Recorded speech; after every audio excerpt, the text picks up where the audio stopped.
في رحاب رمضان.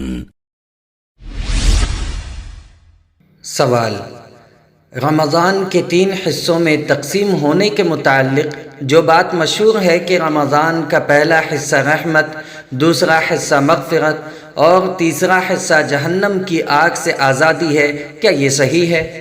جواب: ہر مسلمان کو اس ماہ مبارک میں خصوصی طور پر کثرت سے خیر و برکت اور رحمت کی دعا کرنی چاہیے تاکہ اس ماہ کے خیر و برکت کو حاصل کر کے رحمت الہی اور اللہ سے معافی کے پروانے حاصل کر سکے۔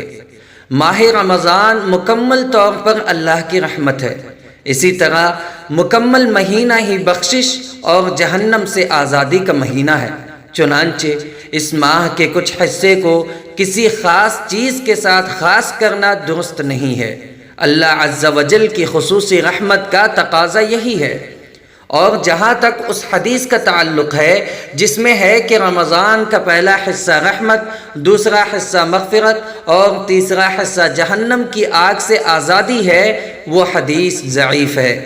لہٰذا رمضان کے پہلے تہائی کو رحمت کی دعا کے ساتھ، دوسرے تہائی کو مغفرت کی دعا سے اور تیسرے تہائی کو جہنم سے آزادی کی دعا کے ساتھ خاص کرنے کی شریعت میں کوئی اصل نہیں ہے۔ چنانچہ ایک مسلمان کو دنیا و آخرت کی تمام دعا پورے رمضان میں مانگنی چاہیے، اور انہی دعاؤں میں رحمت، مغفرت، جہنم سے پناہ اور جنت میں داخلے کی دعا بھی شامل ہے۔